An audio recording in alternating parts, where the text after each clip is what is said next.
Good afternoon. It's just gone 1 o'clock on Monday, the 14th of April, 2025. Welcome to UK Column News. I'm your host, Charles Malet. Joining me in the studio today is Ben Rubin. Welcome to the programme, Ben. Thank you, Charles. And via video link, Diane, Rasmussen, McAdie from Edinburgh and Alex Kriel from Moscow. Now, among the topics to be discussed today are geoengineering, Russia, local media, and plenty besides. But we're going to begin the programme with steel and the state of emergency that the government have described around the situation concerning the Jingyi Steel Company, or at least British Steel as it's been known, having taken it over from Tata Steel in 2020, and the emergency measures that the government have taken to ensure, so they say, that the blast furnaces will keep burning in Scunthorpe and that there will be the saving of 3,000 jobs. Now, the government have put out a statement, as I say, to confer upon us the idea that they are the salvation in this particular circumstance. A statement from the Prime Minister in which he concludes by saying, "A secure future, a Britain rebuilt with British steel in the national interest." We'll go on to qualify exactly what it is he might mean by the national interest, but I think it's worth harking back to the manifesto that they put out last year and to ask what effect the committed £2.5 billion to steel has actually had, and whether this apparent crisis could have been averted. But also, when considering the numbers, on the very next line of the manifesto was the commitment to the most pointless exercise yet described by government, which of course was a £1 billion commitment to the capture of carbon dioxide. Now, the Business Secretary, Jonathan Reynolds, has conducted many interviews, of course, in the wake of this, and I'm just going to play a short clip from his interview on Sky News with Trevor Phillips, which gives us a bit more of an insight into what might really be at play here. Can't. I wouldn't personally bring a Chinese company into our steel sector. You would not bring a Chinese company? I wouldn't say that. I think steel is a very sensitive area. I don't know the Boris Johnson government, when they did this, what exactly the situation was. But I think it's a sensitive area. Sensitive areas? What about nuclear power, for example? Look, I wouldn't want to, on an interview, make that kind of specific determination. But I think we can't ignore China. I mean, China's a fifth of the global economy. You know, what they do has an impact on us. And where we can have areas where we can cooperate in our mutual interest, I think that is a good... But there's a high trust bar now, isn't there? Yes. So he was pushed further and further during that interview, in effect, to call out China as being in some way a state threat to the United Kingdom and indeed to the steel industry, and how critical steel is as an overall part of industry in the UK, and a lot else besides. Now, in order to qualify all this, I think it's worth referring back to what the Labour government put out last year when they described their steel strategy, the plan for steel, which was in the form of a consultation. But within that, they said that as well as supporting our mission of making the UK a clean energy superpower, steel is a fundamental component in activities such as the construction of wind turbines, manufacturing the next generation of electric or autonomous vehicles, or building the infrastructure needed to sustain our digital economy. Now, each of those things, I think, bears a little bit more scrutiny, and that's why we will go to UK Steel, who have published a great many documents on the steel industry of the United Kingdom in the last few years. And in particular, they refer to the description of the offshore, what's called the offshore wind boom. So it's interesting to note then that they say in the last 5 years, admittedly, of course, 4 of those have not been under a Labour government, but nonetheless, in the last 5 years, less than 2% of steel used in UK wind farms was fabricated in the UK, and almost none made using UK-made steel. Now, that's just part of the story. Of course, the other bit of it is that this has, by and large, come from China. And again, there is this enormous discrepancy between what the various government organisations say and what they do. And we refer back to the oft-quoted Richard Dearlove saying that China presents a state threat via these sorts of means. And yet, of course, wind is never one area in which we're to consider that China does, in fact, pose such a threat. We go on to look further at UK steel and indeed on the electricity prices, and this is where we get perhaps closer to the heart of it. And this is a comparison there with the UK circled on the right, showing that the cost of energy in order to produce steel in this country is significantly higher than France and Germany. And of course, this goes back to the net zero agenda. And if anyone was in any doubt as to its purpose, it seems now beyond any sort of contradiction, really, that the agenda at play with net zero is to destroy the means by which industry, economy, and indeed the whole country can run in a sensible manner. And we see this time and again. So not only are we looking at an industry that relies on the production of steel by the use of coking coal, which of course is something that the government shut down by not giving the go-ahead to a mine in Whitehaven, which would have produced fuel with which to run this plant because of net zero. The government say that they're still committed to net zero, but in a worldwide sense. So whilst they can say that we won't do it here, we will absolutely have to do it elsewhere in order that we get put in such a vulnerable position as this, with, of course, a large quantity of coking coal having to come in from Japan as part of what's being described as a rescue package. Now, we'll just have a quick look at the legislation itself, because it is perfectly extraordinary. As I say, the House of Commons, both Houses of Parliament, met on Saturday, which hasn't happened since April 1982, with the then emergency relating to the Falklands. Now, I would like to draw attention to this particular clause, which gives powers to the Minister of entering using force if necessary the premises where the specific assets are situated. So effectively, this is granting control of any assets pertaining to steel. It also suggests, in terms of the intervention, that these assets are either to be used or not to be used in a particular way. And indeed, the consequences are spelt out too. If these are not adhered to, then the person committing the offence is liable to be proceeded against and punished accordingly. It seems unnecessarily strong language when we're talking about trying to rescue a business one step short of nationalising it. And this was articulated, in fact, or at least pushed back against by many people, particularly in the House of Lords. We've got Lord Moylan here, who said that it is not, in fact, nationalisation. It is in some ways almost worse. It is the confiscation and control of a private company with no safeguards and no sunset clause. The other point made in the House of Lords, among many, was why steel?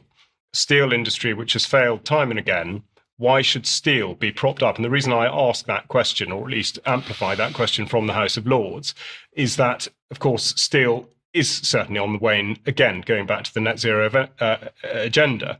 The production of electric vehicles use increasing amounts of aluminium as opposed to steel. There's no evidence really to support the fact that steel should be supported over any other industry than any other industry. Just to qualify that.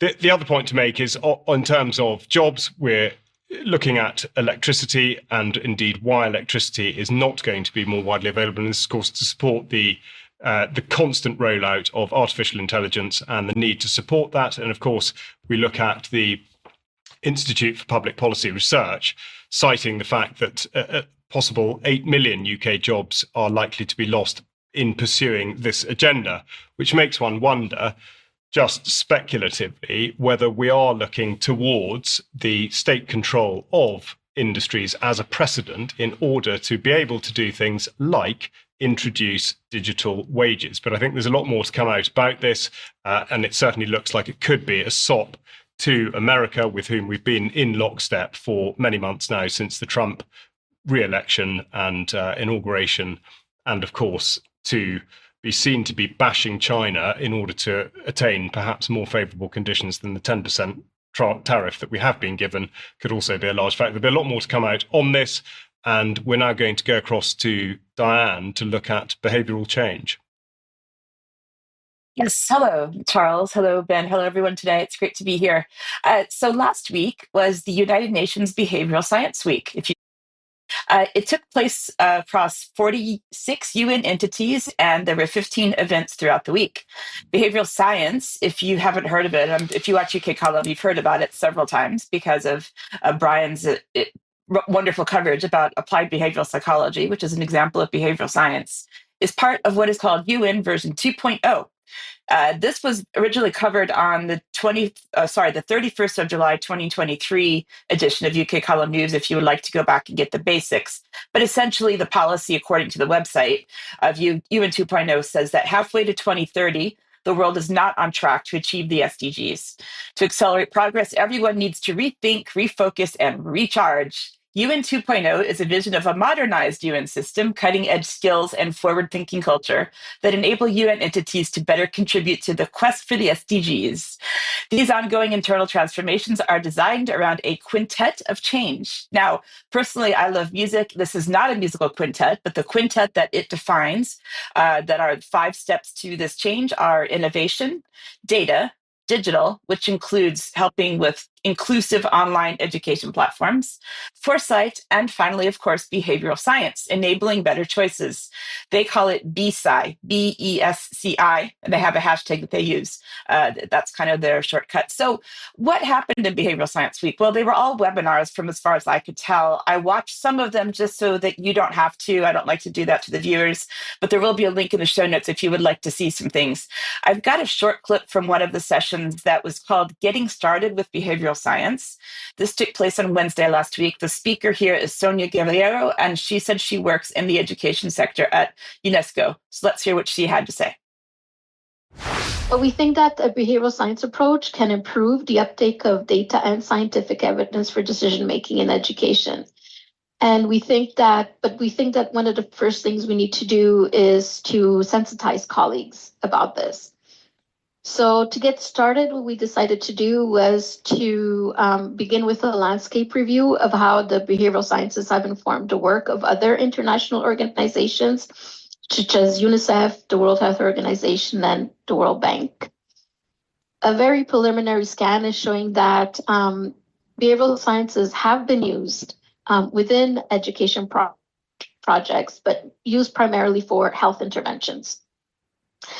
Still, this shows potential that we can, in fact, use behavioral sciences in education projects, in particular around getting teachers to change their teaching practices, which is a major challenge. So, for example, teachers might still be using some outdated teaching practices, such as asking kids to memorize content, which would appear in an exam. So what we're seeing here is the use of applied behavioral psychology to change how teachers teach, taking away the inspiration and the passion that they might have had from teaching in the past, but they're going to teach them how they should be teaching instead, and also to make sure that students don't have to do things like take exams, because that's not fair to students, right? We wouldn't want to make sure that they knew anything. Another example of the use of behavioral science in UN 2.0 is a behavioral change service called Verified. Apparently, this is, quote, delivering science-based information in times of crises in an era of prolific mis- and disinformation. There's a bit of information on the Quintet of Change website. It is a UN initiative, but as I said, it's got a part UN, but also part this organization called Purpose.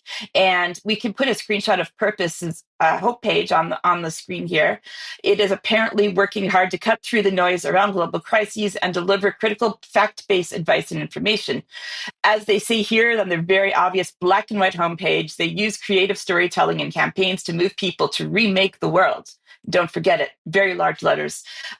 Other partners of Purpose include the Bill and Melinda Gates Foundation and the Rockefeller Foundation, of course.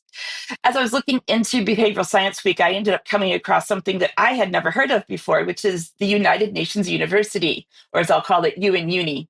As a former professor who now watches what globalists do instead of teaching at a university, I was surprised to find out that UN Uni existed. So I decided to look into it a bit more. Their homepage says they work on evidence-based solutions for a sustainable future, because of course they do. Looking into it a little bit more, I found that the university encompasses 13 institutes located in 12 countries around the world.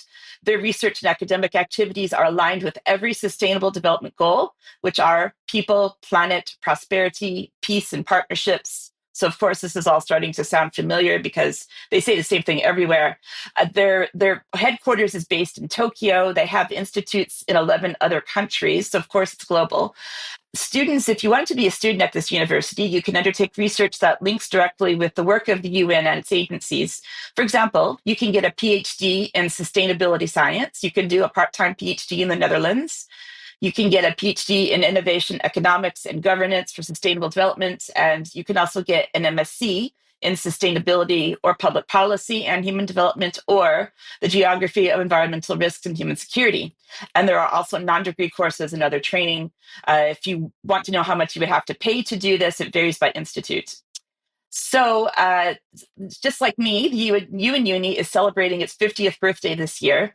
Here's a quote from the UN Secretary General, Antonio Guterres, who's celebrating the birthday. And on his website, he said, "For half a century, university leaders, staff, students, and alumni have driven peace and progress by bridging the worlds of education, research, and policy, by acting as a trusted source for evidence-based policymaking, and by uniting the world through knowledge and partnerships that address our most pressing global challenges.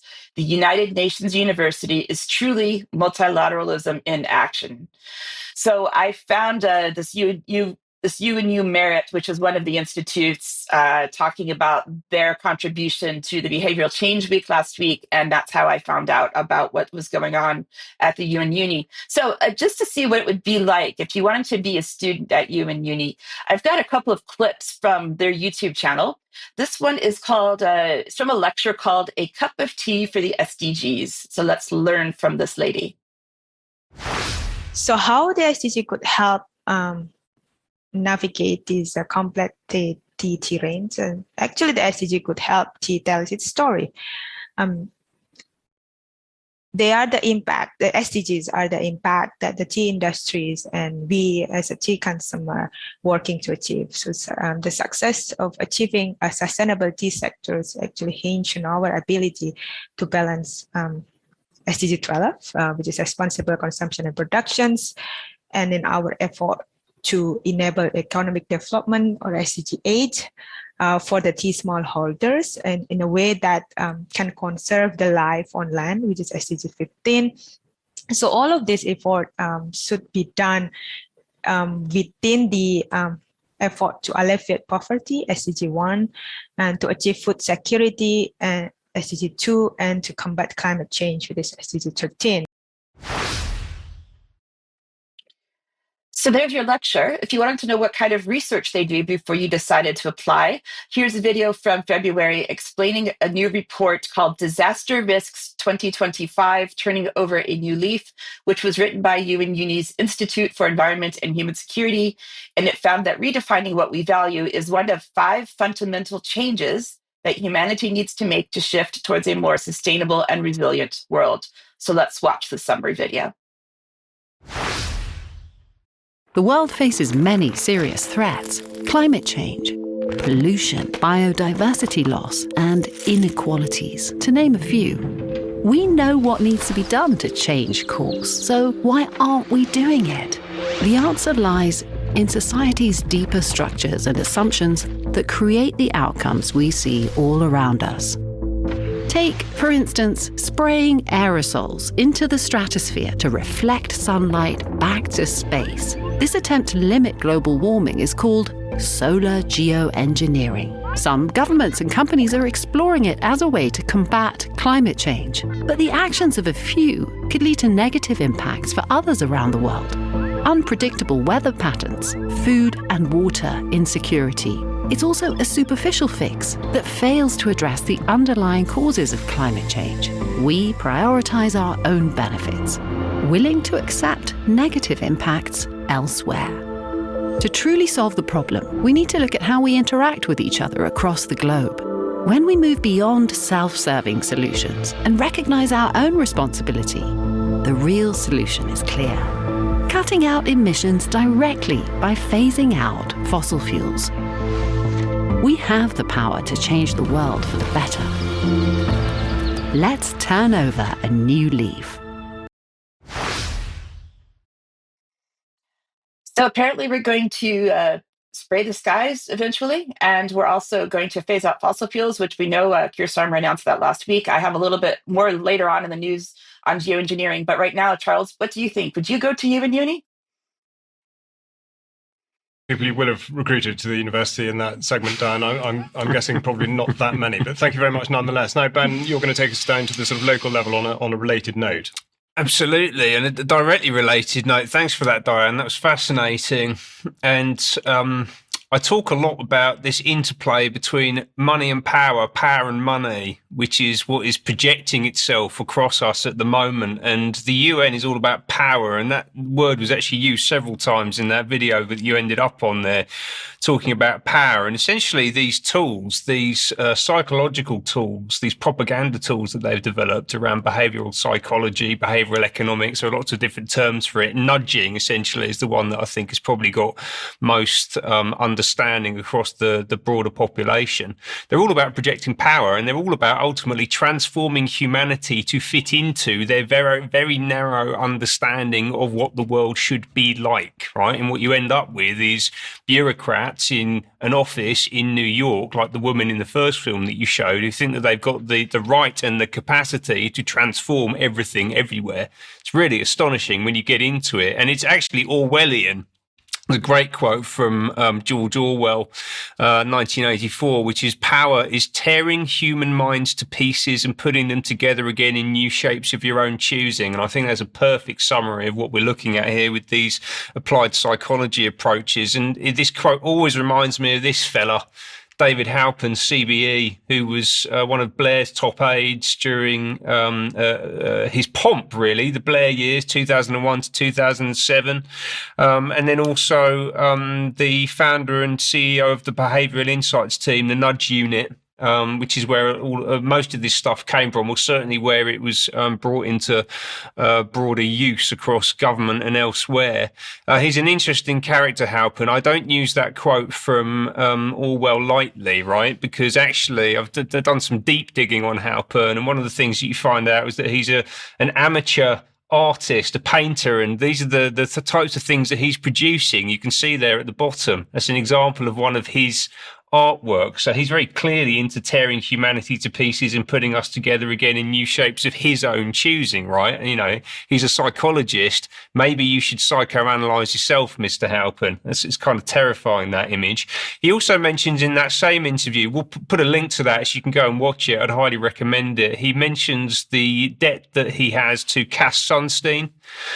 He says that Nudge is really related and built on the ideas of Cass Sunstein, who is the author of, amongst other things, Conspiracy Theories and Other Dangerous Ideas, and Democracy and the Problem of Free Speech, which will become particularly pertinent when I come onto the media in this segment later on in the news. So this stuff's got absolutely everywhere. The UN have clearly got their hands on it. Halpern has been bragging recently. This is from the Hayward Quarterly, which I'll again provide a link to. I'd suggest going to read Why Government Needs a Fresh Nudge. So Halpern's really resurfacing this stuff, needs to double down on it. And it shows the enormous success of this initiative and how far these ideas have spread across global government. So but primarily in the UK, and actually you can see at the top there, the UK has, to my count, 83 separate nudge units running across various different departments, including HMRC, DEFRA, Ofcom, HMCTS, the court system. And this just demonstrates the influence and power of this stuff ultimately, and the influence and power of Halpern in particular. He's highly active today. He put this out in January via Demos, our old friends at Demos. I think I've spoken about them every week for the past month. Social Capital 2025, The Hidden Wealth of Nations. sitting alongside Andy Haldane, former Bank of England chief economist, and then he was the chief executive of the Royal Society of the Arts, but he got booted out at the start of the year. There was a total meltdown at the RSA.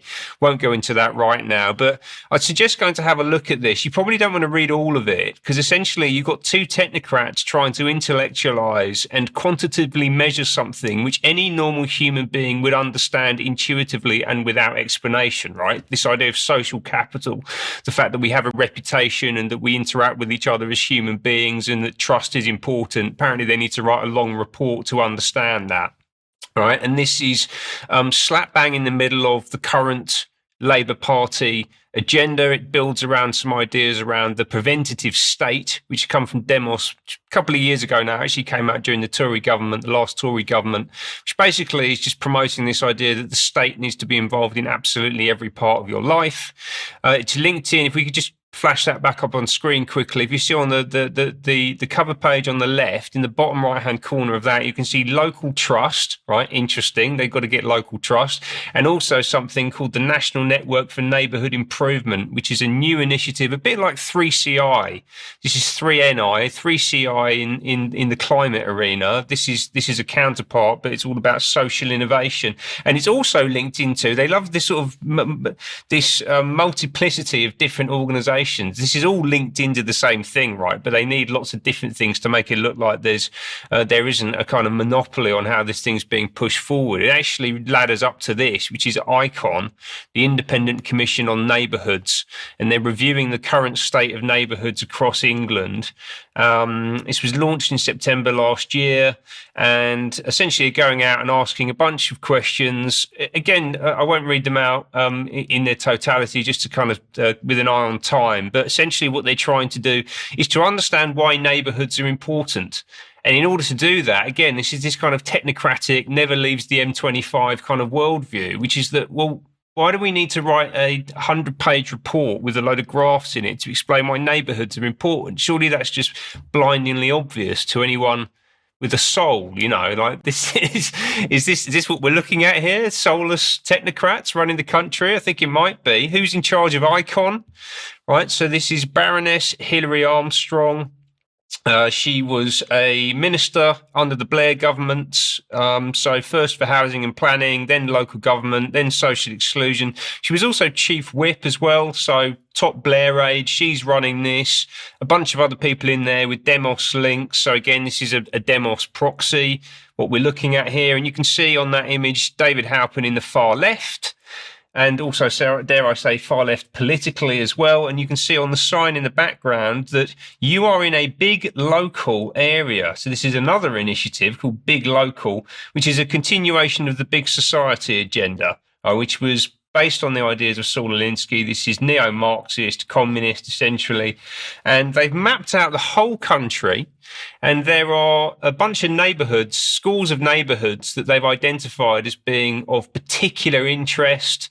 And these are the people that Halpin is targeting. He is walking amongst them. He has gone out into the field and he is exploring how he can apply his ideas for re-engineering humanity on the poorest people in the country. Yeah, that's what these people are doing. Yeah, and really getting a grip around the nation. And it's all about delivering the missions. So there is no pathway to mission delivery without putting neighbourhoods front and centre. Yeah, this is absolutely crucial to the implementation of the change agenda. They've got to get everyone in the country caught up in this thing. This is total centralised control of our society, driven by Halpin and these organisations here. Lots of talk of reform, as in the political party, which is essentially a proxy for people who don't like what the state's doing. They talk about reform and needing to combat it and control it, which is really odd given this is supposed to be an impartial commission. NHS, obviously front and centre. Article here, which we'll link to the BBC, which talks about an English neighbourhood that claims to hold the secret to fixing the NHS. And actually, Wes Streeting has come out and promised to turn the NHS into a neighbourhood health service. So we're going to start hearing this term a lot, again, for all the reasons that I've identified. Interestingly, the neighbourhood that they reference is in Birmingham, where they can't even collect the bins at the moment, which is posing a public health issue. But apparently we've got to go to Birmingham to find out what the future of the NHS is all about. And ultimately, for me, this really ladders up to some really hideous people and some hideous ideas. And actually, the best place to go to understand it, I think, is this podcast, which came from Martha Maid, which is called The Anti-Humans, which is a harrowing listen. It's about 3 hours long, and it describes what the communists did in Romania, some of the most violent and destructive actions in human history, where they really were tearing human minds and bodies to pieces and putting them together again in new shapes of their own choosing. And that's what I think that we can see here playing out with these behavioural insights techniques and this desire to radically transform humanity. Yeah, radical it absolutely is. I hope we'll have time to talk about that in extra. Thank you very much, Ben.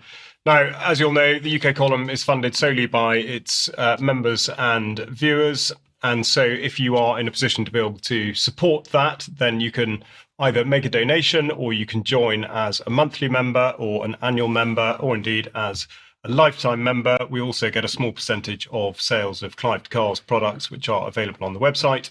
And indeed, sorry, I've got that back to front, our merchandise in the shop. So please do go and have a look there. Also, we'd encourage you, please, to not just engage with, but also to share our material as widely as you possibly can, because we are heavily censored elsewhere. Now, Ben, you have something coming up. Indeed, this is my side hustle, what I do in my evenings and on my Saturdays. It's called Pattern. We're building parallel systems of culture, governance and economy, which means new businesses, new charities, new campaigns. And I'm running an incubator program over 10 weeks. It's a structured process. It's about unlocking growth, people who are launching new things and want to participate in creating different options for society. Come on down. It starts on the 26th of April.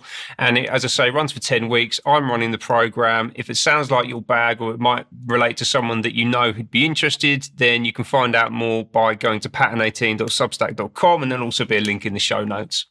Great. Thank you, Ben. And Diane, a bit more on Dan Kleiman, please. Yes, thanks, Charles. I know we've mentioned this on the news a couple of times last week, but since I'm here today, I want to specifically do a particular kind of focused message about the importance of this case. Dan Kleiman, I've interviewed previously on UK Column. He's being sued by the same woman called Amanda Jones, who is a school librarian in 2 different states for defamation. And Amanda Jones, some of you might remember previously, I did a review of her book called That Librarian, which was her basically ranting about how awful it was to have been attacked by these people, in her words, that because they don't want these inappropriate books put into school libraries. And so she's fighting everything that she can possible. And that has included, she's sued more than one person now. So Dan's legal fees, he estimates, will be approximately $200,000 because he's having to fight the same case in 2 different states. And just to let you know, this is not just a US problem. We need to do more in the UK, which I'm actively trying to do myself. Here's one example of a book from the UK. This is a book, if we can put this on the screen, holding up, called Granddad's Pride. Granddad and Gramps once went to many pride parades, and what happens when they bring this little grandchild to the pride parade, and that's a story about that. This book has won the British Book Award and Waterstone's Children's Book Prize, and it's got protesters holding up signs inside this picture book for very young children, saying things like LGB with the T and protect trans kids. So just to let you know, I could go into much more, but I won't do it. But just please, if you can at all, give at least a prayer request, which Dan's asked for on his page, or some money, please. Great. Diane, thank you very much indeed. And now an investment for Stand in the Light, which is coming up the end of next month, the bank holiday weekend, 23rd to 26th, up in Cumbria. It's a fantastic festival last year, attended by UK Column, and we will indeed be there this year. So please do look out a ticket for Stand in the Light. And also a reminder that our event from the 5th of April is still available to buy at the shop. You can buy the recording of the live stream, which I really would encourage you to do. An absolutely fantastic selection of talks. And tomorrow, going out at 1:00, an interview I've recorded with Dr. Sam Bailey, a New Zealander who has been persecuted by the Medical Council of New Zealand and is now being asked for 150,000 New Zealand dollars, in effect, as a means of attempting to censor her. So that will be a very wide-ranging and fascinating interview. I really would encourage you to take a look at that. Now, we are going to move to Russia-Ukraine. Of course, there's been an awful lot of controversy about the Trump tariff sort of merry-go-round. And a part of that narrative is that both China and Russia can indeed be dealt with by economic means. And I think this is something that we want to look more closely at. Of course, this is on the heels of the report yesterday of an attack in Sumy in northeast Ukraine, which Donald Trump is seen to be speaking out, very much as a horrific and regrettable incident, although it's a bit unclear as to sort of how it happened or what happened. And then we've got the sort of Witkoff and Kellogg duo making overtures about how things could be resolved with rewriting the map and all the rest of it. But ultimately, they keep coming back to the idea that the art of the deal is such that there may be financial control exerted over both China and Russia, either together or separately, in order to bring about the right outcome. Now, just as a prefix to that, I'm just going to show the map of government debt that the International Monetary Fund puts up, just because it's fairly stark that shown in orange is the United States and the United Kingdom, both with a debt of over 100%. And with that in mind, we're now going to go to Moscow, where we're going to hear from Alex Kriel, who has been digging into this. And I think my question, first of all, welcome to the programme, Alex, but my question to you is, with this backdrop, what exactly is the likely effect on Russia of any sort of financial or economic play from, in particular, the United States? Thanks, Charles. So right at the moment, there are 38,000 sanctions against individuals and corporates in Russia. That's a figure calculated by the Kremlin. These sanctions have been in place now for about over 3 years. And in terms of export performance of Russia, the effect has been essentially zero. And it's been zero in dollar terms. But what it's done is it's just shifted trade. All of the trade that went from Russia to Europe is now going from Russia to India, Russia to Turkey, and Russia to China. So I don't know if it's possible to put the chart up, but even without the chart, you can see just the contraction in the red, which is the reduction in trade with Europe, has been completely compensated for by incremental exports to those three countries I mentioned. So net, there's been no impact really on exports from Russia. So at this stage, I think it's fair to say that those things have not worked. And of course, the Russian economy on a GDP level continues to grow.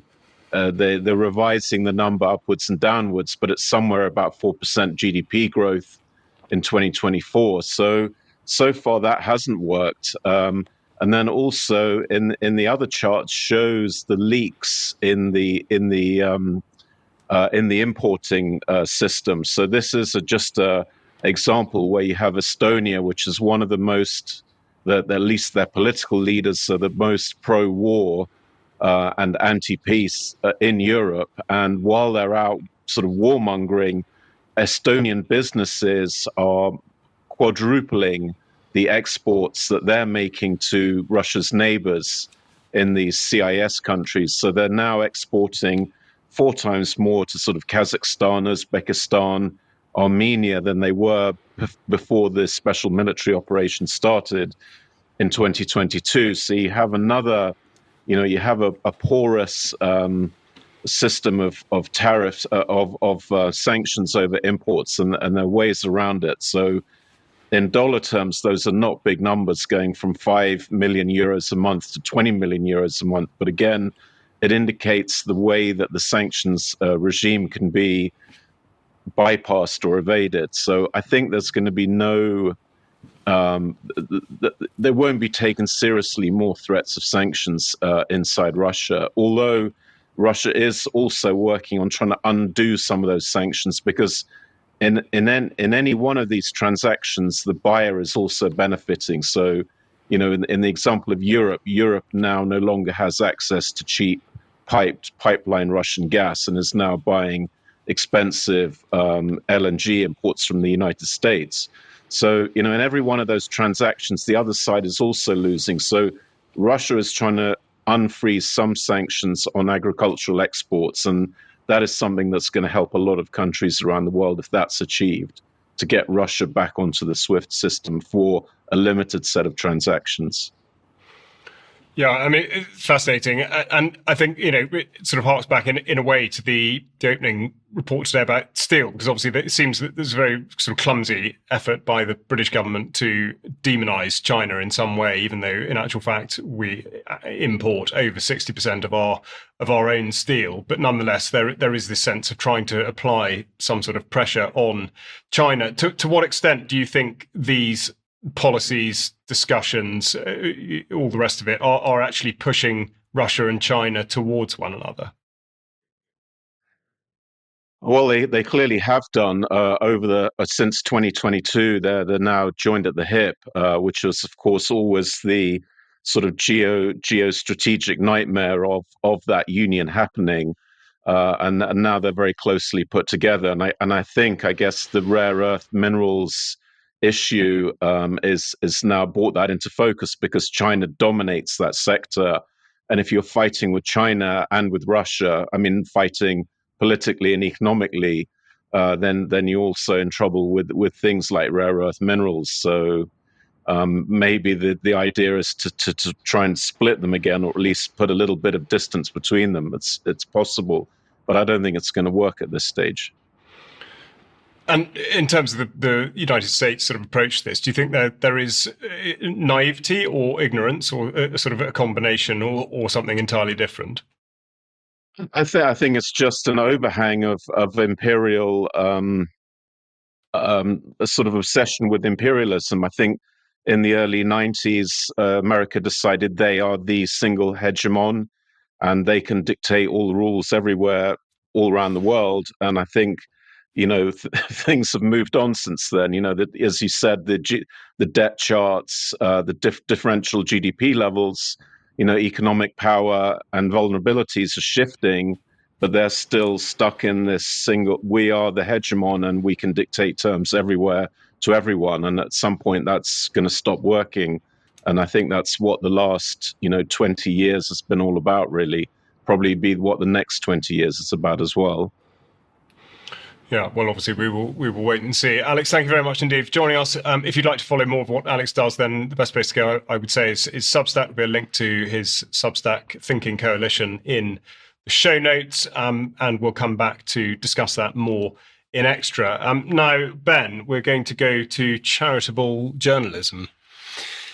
Indeed, local journalism. This is the big focus. We talked about neighbourhoods earlier. I've talked about local journalism for the past couple of weeks, and this really is going to be a big focus for the next year or two, I think. So just to remind you, we spoke about this report last week, Public Interest News Foundation, Regenerating Local News in the UK. They see the current ecosystem of news as delivering fragile communities, victimised by disinformation, leading to a withering democracy. Democracy is dying, but we're going to move to this new model with community newsrooms, whatever that is, a new type of local council, right? So transform the state, right? And an empowered community, flourishing democracy, big tech, much more tightly controlled through legislation. And importantly, actually in the centre there, as we'll get into, the involvement of philanthropy, rich people injecting money into the media ecosystem. What could possibly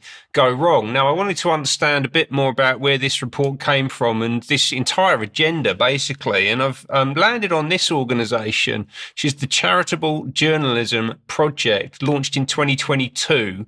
And it describes itself as delivering policy and evidence to protect and develop public interest journalism. They love that term, public interest, which basically means for your own good. I think, actually. They've sort of re-engineered that to their own ends.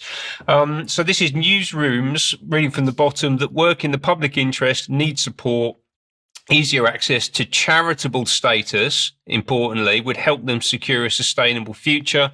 So this is a group of journalists, lawyers, funders, academics and media people working together to protect, apparently, and develop public interest journalism. A few people, just to show you what we're looking at here. So William Perrin is involved. Now, I've spoken about you for the past 3 weeks, William. You're getting absolutely everywhere there. This is the guy that was boasting about being instrumental in establishing Ofcom. He's absolutely involved in this still. Samir Padania, who again I spoke about last week, he's on Perrin's foundation, and he's also linked into Open Society's Nesta, the International Fund for Public Interest Media. Fascinating guy. Probably going to have to do a bit more of an exploration on him over the coming weeks, because he's a big thinker in this area, really driving the agenda. And then this woman on the right, Kitty von Bertel, who is a trustee of the charity, and she is co-founder of Multitudes Foundation, who I've spoken about a lot previously, which is a political organisation. It's funded by Daniel Sachs and Open Societies. It's part of the Apolitical Network, and its express purpose is to break existing power structures. That's what Multitudes Foundation says that it's there to do, to break existing power structures. She's also involved in this organisation, which is Illuminate. Well, she was involved at the time that this charity was founded. Right now, this is established by a guy called Pierre Omidyar. He was one of the founders of eBay, so French billionaire, and he envisions a future where everyone has power to shape society. Again, this is about the transformation of society. They're there to ensure that people have the information, rights, and power to drive change. They're involving themselves in information ecosystems, promoting participation and dissent, importantly, but only dissent that serves their purposes. And it's working across Africa, Asia, Latin America. And actually, I thought that this fund was only working across what they would probably call the global south. But actually, it is one of the vehicles for CJP. Apologies, jumping ahead there. Which is interesting. It shows they're working on the ground in the UK, importantly, right? Now, we're going to hear from George Brock, who is the chairman of the Charitable Journalism Project, talking back in 2022 to the DCMS Committee Local News Inquiry. Why is it philanthropic funding of journalism is less prevalent in the UK than other countries like the US? The Charitable Journalism Project works on exactly this issue, and we would like to see more organisations, more local newsrooms to apply and succeed and registering as charities, which would give them a great advantage. There is perhaps more money sloshing around in the American system than may ever slosh around in the British system, but if they're registered as charities, they can take donations large and small. There's a tax break, and there's a reputational gain as well. If you're a registered charity, obviously, you're regulated. As far as I know, the Burngreave Messenger is the only local news provider registered as a charity. There's been some shift of attitude on the part of the Charity Commission recently. They've publicised the decision to register as a charity the Public Interest News Foundation, and they registered Charitable Journalism Project as well. And we think that they are starting to think more flexibly about this, but we would like to see this opening wider and more publications go through it. Wouldn't suit every local publication to do that, but we think there are really quite a lot, and our next project will probably be to look at exactly what this number is.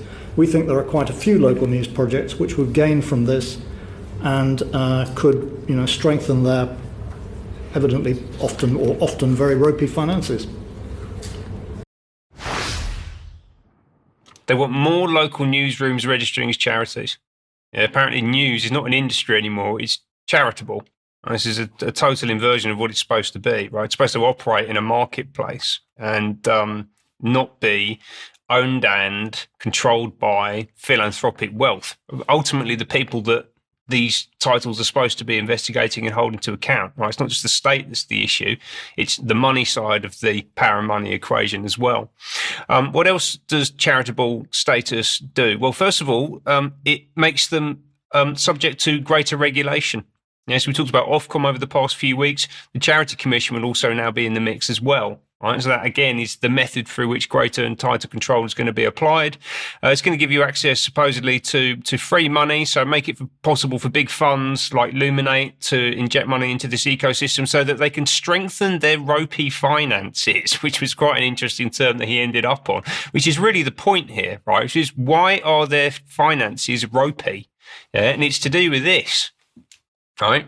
It's the destruction of Western economies in order to place more power and wealth into the hands of a global 1%. That's the problem.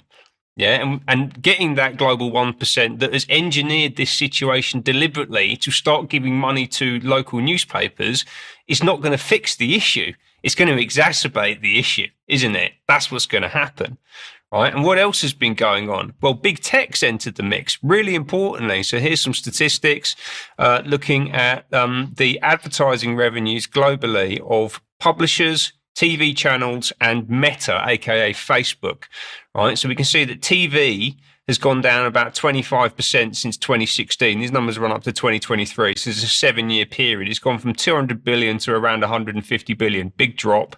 Publishing's even worse. It's gone from just under 100 billion global revenues to just over 50. So there's nearly a 50% drop in the publishing space.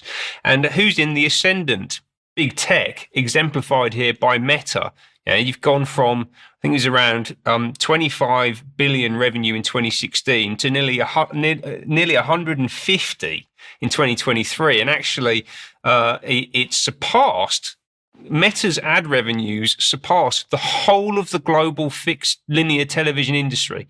All TV advertising, Meta surpassed it in 2024, and it surpassed the publishing industry in 2019. And what was the big driver that really pushed it over the edge? Well, it was COVID, wasn't it? That's what happened. Yeah, and what does your man George Brock have to say about this from the Charity Journalism Project? Well, he says in this article from The Conversation, coronavirus is killing quality journalism. Here's one possible lifeline. He says the coronavirus crash should impel us as never before to look for new models, both editorial and commercial, and to drive innovation, new ways of doing things, and imagination up a gear. Never, as the saying goes, let a really good crisis go to waste. That's a really interesting term there from George Brock. Sorry, not Greg Brock. Look at me. I made a mistake on the slide. And ultimately, I think this is, and I've used this term before, I'm going to use it again. I think that this is what we're looking at, right? The side effect is the intention, the COVID lockdown, amongst everything else, by the way, because I think that big tech was ultimately a way of destroying the media ecosystem. COVID was a way of accelerating that destruction, and that was deliberate. The side effect is the intention. Yeah, CT. Thank you very much, Michael Driver, for that. So much more to come on local media. This really is the battleground where the global agenda and local people are going to have to slug it out. So. Yeah, absolutely. And I mean, it's so stark on that graph, seeing that leap up in 2020. Thank you very much, Ben. Now, Diane, geoengineering, they always say they're not going to do it. They don't plan to do it. What are they planning to do? Well, I think we have some very solid evidence of what they are planning to do and what they are doing already. I want to start out by introducing this by talking about a UKRI, which is the UK Research and Innovation. It's a quango that controls the majority of the public research funding in the UK. UKRI is a non-departmental public body sponsored by the Department for Science, Innovation and Technology. It is the largest research funder for public funding in universities in the UK, as I said. They ensure public funding is invested in research that apparently will benefit the whole of the UK and provide a clear return on investment for hardworking taxpayers. At least that's what they say on their website. They have 9 different research councils, mostly organized by subject areas. They have one area that's called Innovate UK, which sounds like one for Ben. Some of their recent funding, and it's a lot of money, but some of the biggest projects in recent years has been, for example, the AstraZeneca COVID jabs, clear energy projects, AI development, and a lot of woke projects as well. So, for example, one called The Europe That Gay Porn Built, 1945 to 2000, that was awarded to Birmingham City University for almost £850,000.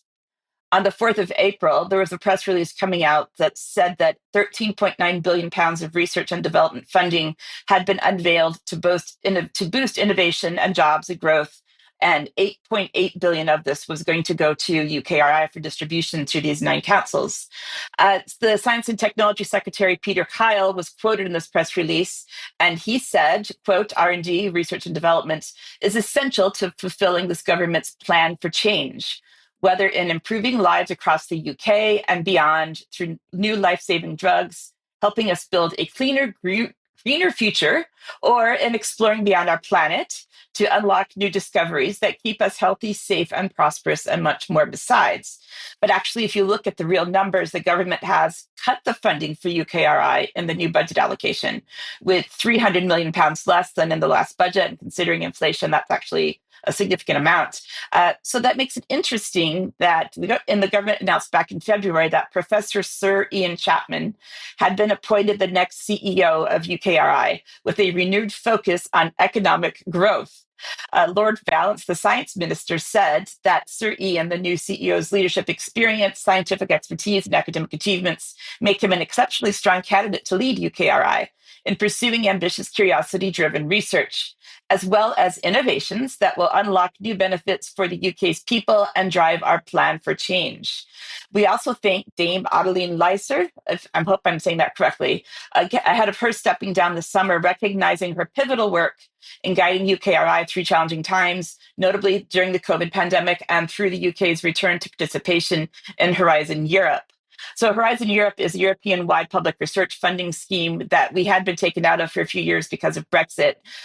Dame Leiser, as we can see here on the slide, is predictably a World Economic Forum contributor, and her most popular piece for the WEF is called What Should Motivate Scientific Research? Going back to 12th of March 2025 on UK Column News, Charles presented a really interesting segment called The Net Zero Scam Now Involves Planetary Solvency and Geoengineering. It started looking into the Center for Climate Repair at the University of Cambridge, and I had a feeling that this would be a good start to help look at what actually gets funded by UKRI. And of course, geoengineering is a topic of great interest to our viewers. So as I said, there are 9 research councils within UKRI. One of them is called the Natural Environment Research Council, or I'll call it NERC. It funds a lot of climate change research at universities. It announced last year that it would be funding for £10.5 million from 2025 to 2030, a project called Modeling Environmental Responses to Solar Radiation Management, or SRM. So that means blocking out the sun to keep the temperature down, like we need at lower temperatures here in the UK. These specific points under the funding would include climate impacts of stratospheric aerosol intervention, which is spraying the skies, I guess you could say that, climate effects of marine cloud brightening, using natural analogs and mining of existing data to understand SRM and the climate impacts of other novel or lesser studied SRM techniques. So essentially, they are going to measure the cooling potential of these different options so that we have a better idea of which, if any, should be explored further. They said that they would only be doing modeling and not actually applying techniques with this funding. So talking to Professor Sean Fitzgerald, who is the director of the Center for Climate Repair at the University of Cambridge, I really like this quote. If those of us who actually know what decarbonization might imply, he actually said in relation to this funded project, I'll be so happy if we've decarbonized so quickly that we don't need to apply this research. So the Center for Climate Repair is one of the major recipients of this £10.5 million of funding. So it's worth noting as well to go back into looking at the history of where this all came from. There are some government statements that we can see. Links will be in the show notes. Under the coalition government a few years ago, there was a policy paper published stating the government's view on greenhouse gas removal technologies, which is really what they're saying this all does, and solar radiation management. It said, quote, greenhouse gas removal and solar radiation management are terms describing a range of technologies that aim to counteract human-caused climate change by deliberate large-scale intervention in the Earth's natural systems. They are sometimes referred to as geoengineering or climate engineering. And they said in order to deliver on the commitment that was made by the UK by signing the Paris Agreement, the UK has legislated for net zero emissions by 2050. As we know, the Committee on Climate Change have made it clear that greenhouse gas removal will be essential to realizing this target. So they think that they will be having to use these techniques to offset remaining emissions in the sectors where it is most difficult to cut them. Specifically, the Committee on Climate Change report, which was published in 2016, talks about what need to be done specifically, and it said that solar geoengineering proposals include spraying reflective particles into the upper atmosphere, stratospheric aerosols that, again, spraying us. This process occurs naturally during very large volcanic eruptions, such as Mount Pinatubo in 1991. Now, I have a video clip here that mentions this Mount Pinatubo eruption. It's from a seminar by the Center for Climate Repair, which is the organization we're talking about that received part of this £10.5 million of funding at Cambridge University. This talk was given on my birthday, the 28th of March, 2025. The seminar was called Climate Interventions, a Distraction or a Necessity, ? This portion that we're going to see was from Hugh Hunt. Hugh is the Deputy Director of the Center for Climate Repair and a professor in the Department of Engineering at Cambridge. He starts here talking about another scientist called John Shepard. So let's hear what he had to say about John and about spraying. Sadly, I never met him, but he died a while ago. John's not dead. Just point of information, John's not dead. He's happily living in Snape. Well, that's news to me. Really? Yeah. Oh, sorry, John. Can we edit that up? Oh, really? Okay. Fine. Well, that's a bit embarrassing. Oh, well, John. Okay. Well, so John famously wrote at a conference this thing which has become known as the napkin diagram, and I've got a napkin here, and I drew it out. The napkin diagram, funny, if you Google napkin diagram, this is what you get. You get this thing about geoengineering. Napkin diagram says that temperature on the left-hand side, time on the horizontal axis, business as usual, BAU, things are going to get pretty bad pretty quick. Emissions reductions alone, as Oliver was saying, is not going to happen quickly. Carbon dioxide removal, again, that's going to take a bit of time to get going, but we're going to need to do it. But whatever happens, we're left with this hump, this overshoot, as it's called, where we want to be able to do something like solar radiation management to keep the temperatures down. Emissions reductions alone is not enough. Now, I was involved in this SPICE project, as Sean said, stratospheric particle injection for climate engineering, where we learnt from 1991, Mount Pinatubo erupted in the Philippines and caused a degree of cooling or thereabouts for a year or thereabouts. Could we imitate that in some way? And so our SPICE project was looking at how we might use a tethered balloon, perhaps, to put some stuff into the stratosphere to imitate the active effect of the volcano. So the good news is John isn't dead. The bad news is that he was involved in a project called Stratospheric Particle Injection for Climate Engineering. But as I said, they're apparently only doing modeling of blocking out the sun with this particular project. But what would it look like to apply this actual research? So I've got another final short clip here from Douglas McMartin at Cornell University talking about blocking out the sun and spraying the skies.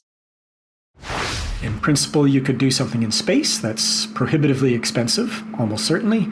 Marine cloud brightening is the next most frequently discussed idea. The picture here is of ship tracks off of Europe's Atlantic coast. So that's formed by the pollution from a ship interacting with water vapor in the atmosphere to form a cloud. And you could, in principle, do that by spraying salt water into the clouds as well. This is less well understood. It's actually one of the biggest uncertainties in climate science is how clouds and aerosols interact. Stratospheric aerosols spread globally, so it's inherently a global solution. Marine cloud brightening is a little different in that you could do it in a much more targeted regime. That doesn't mean the effects would stay in a specific local area, but they could certainly be focused there. And in fact, Australia is looking at this right now for cooling the Great Barrier Reef. There's a third idea, which is cirrus cloud thinning. That's not actually reflecting sunlight, but avoiding trapping more heat. Cirrus clouds actually trap heat, so they warm the planet. And if you could thin them, that would allow more heat to escape. That's currently very uncertain, but it has similar governance issues. Well, I don't think we need to say just look up to see that they're spraying the skies, because we actually don't have evidence that whatever we see above us is actual spraying the skies, but we can see that there are plans for this. And in case of interest, the Center for Climate Repair is having a big conference on the 26th to the 28th of June this year called Arctic Repair 2025. The main topics will be who decides, ethics, governance, and public perceptions above the clouds, stratospheric aerosol injection. So there it is.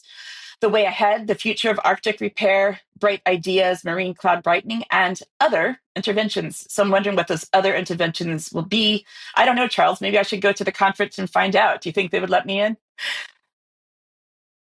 Diane, that sounds a very good idea, and that will be a fine note to finish the news on today. We have run out of time, but it does seem an awful lot of time, effort, and money to throw at something that the government insists it's not going to do. But we will have this and plenty besides to talk about in Extra. So if you are a member, please do stay on to join us for Extra. Also, if you are able, please tune into the interview with Sam Bailey tomorrow at 1:00, because that really will be a great insight into an extraordinary situation. And otherwise, it just remains for me to thank Ben. Thank you very much indeed for joining me in the studio, Diane and Alex by video link, and you will all remain on the line for Extra. So please join us again. And otherwise, we will see you for the news on Wednesday. Thanks very much indeed. Bye-bye.